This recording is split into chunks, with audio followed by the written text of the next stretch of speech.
La chaîne Faisons-nous peur a été démonétisée en novembre 2025. Même s'il peut vous arriver de voir des pubs sur les vidéos, aucun revenu publicitaire n'est généré. N'ayez pas peur de soutenir la chaîne à travers des donations ponctuelles, mensuelles ou des achats de très longues narrations sur le site Buy Me a Coffee. Votre soutien est essentiel pour l'avenir de la chaîne. Affreusement vôtre, la ruse.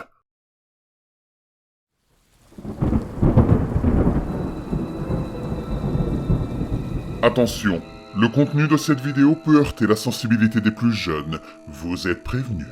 N'ayez pas peur de laisser un pouce bleu, d'activer les notifications et de vous abonner si ce n'est pas déjà fait. Je suis coincé dans une prison et je dois suivre les règles pour survivre. Je ne sais vraiment pas pourquoi je vous dis ceci. Une partie de moi veut abandonner tout espoir et baisser les bras. Personne ne s'en soucie. Je n'ai ni famille ni amis, à part quelques collègues. Mais qu'importe.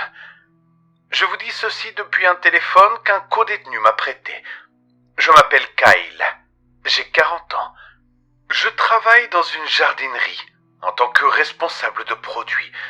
Je ne suis ni directeur adjoint.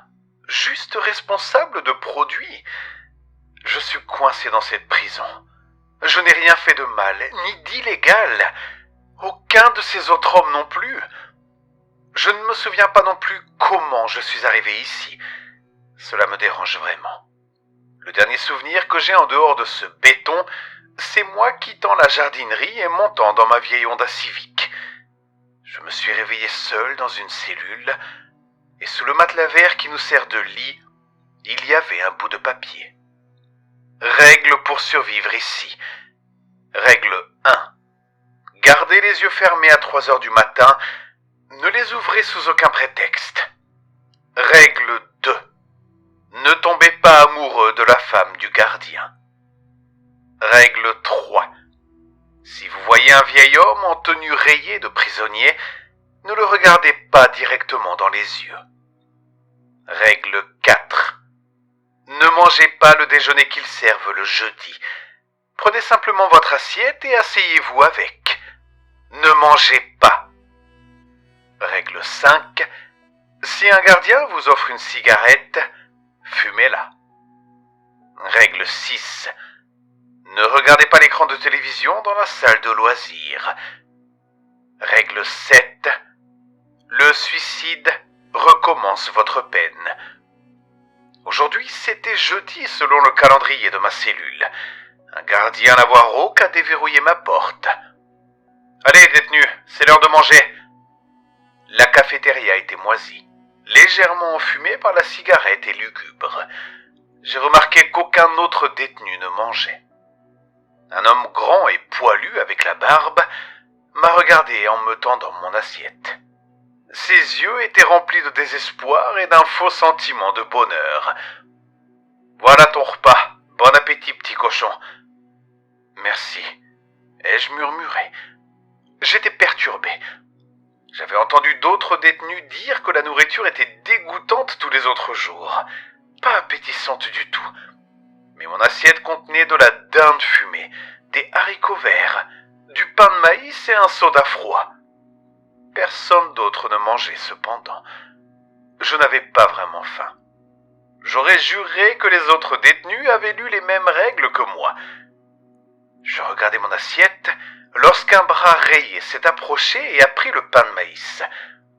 Mon instinct m'a poussé à me lever d'un bond et à avertir le gars, mais je me suis alors rendu compte que tous les autres portaient des combinaisons oranges. « Ça te dérange si je mange ça ?» m'a dit une vieille voix rauque à l'oreille. Je n'ai pas pu répondre.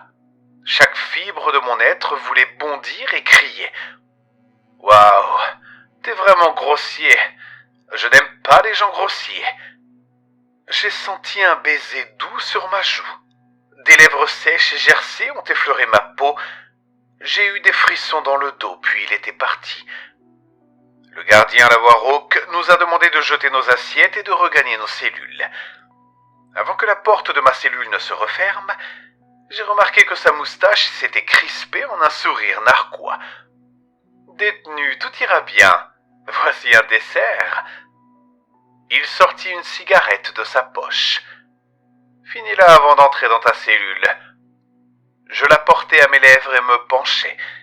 Le briquet s'alluma, mais la flamme était noire.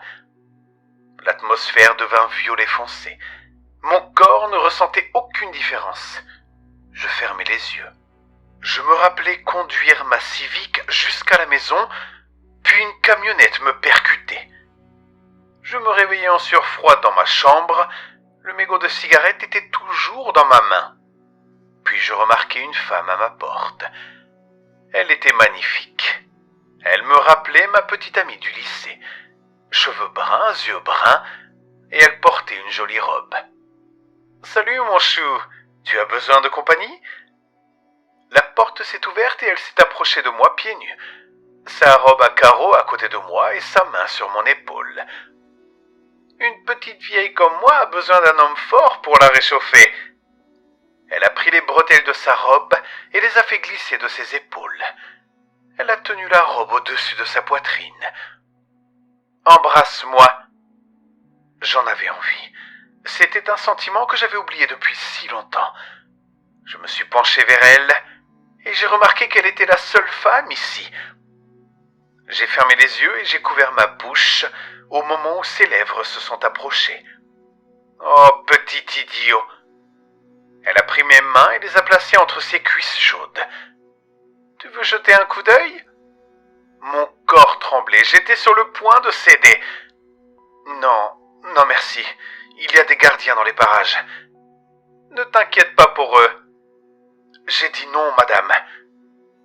Elle disparut instantanément.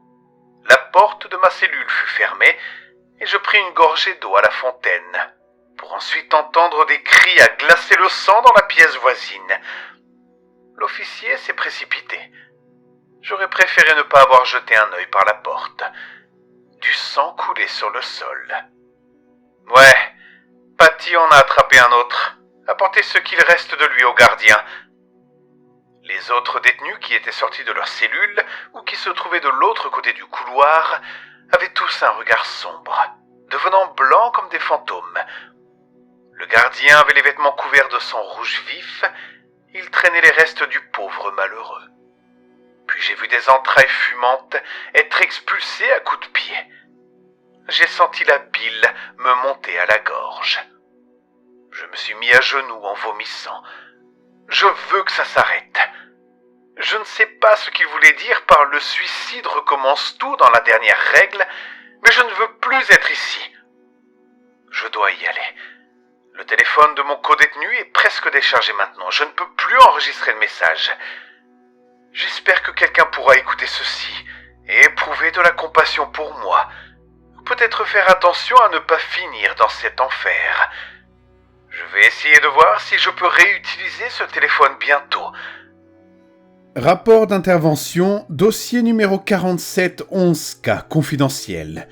Service, brigade criminelle, section affaires hors normes.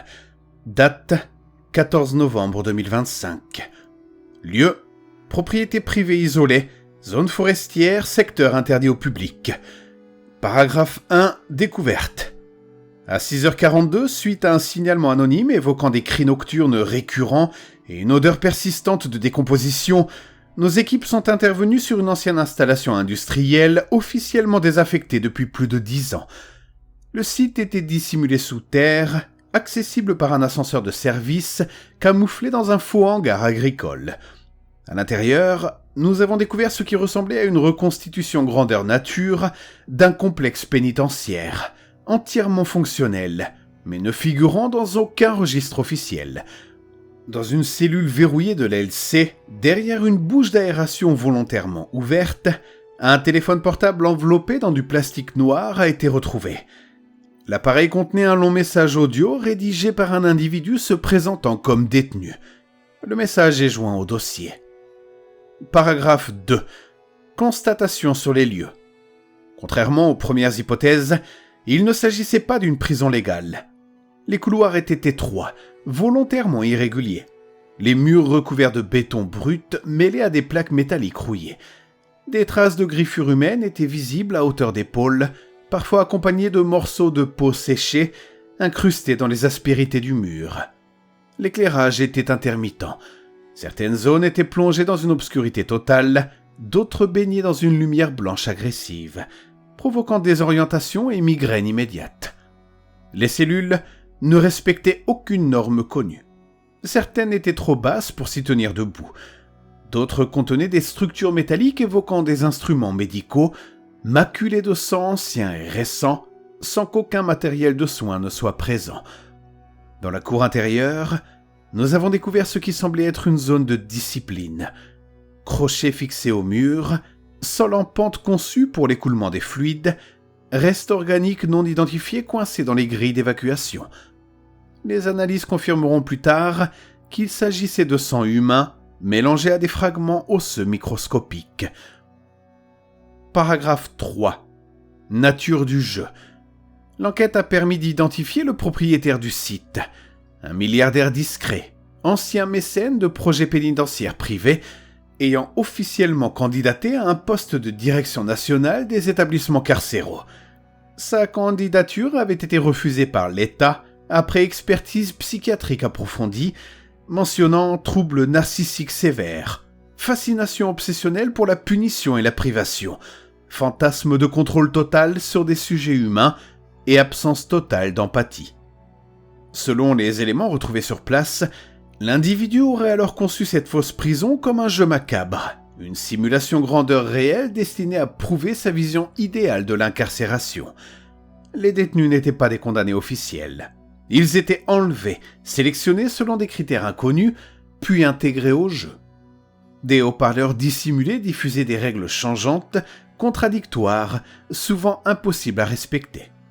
Toute erreur entraînait des sanctions physiques extrêmes, exécutées soit par des mécanismes automatiques, soit par d'autres détenus forcés d'obéir. Paragraphe 4. État des victimes. Plusieurs corps ont été découverts. Certains présentaient des signes de déshydratation avancée, d'autres des mutilations méthodiques, non létales à court terme, mais pensées pour prolonger la souffrance. Un corps était encore attaché, vivant à notre arrivée, incapable de parler. Ses yeux avaient été maintenus ouverts de force pendant une durée indéterminée, provoquant des lésions irréversibles. Les survivants interrogés parlent d'une prison vivante qui changeait de configuration la nuit. Des murs bougeaient, des portes apparaissaient là où il n'y en avait pas, des cris étaient diffusés même lorsqu'aucun détenu ne parlait. Paragraphe 5. Conclusion provisoire. Le téléphone retrouvé prouve que le narrateur du message n'était pas incarcéré légalement, mais piégé dans une expérience sadique, orchestrée par un homme cherchant à assouvir une vision déviante du système carcéral. Le site est désormais scellé. Cependant, certaines zones restent inexplorées pour des raisons de sécurité. À noter que malgré l'évacuation complète, des bruits ont continué à être enregistrés dans l'LC pendant 48 heures. Aucune source vivante n'a été retrouvée. Fin du rapport.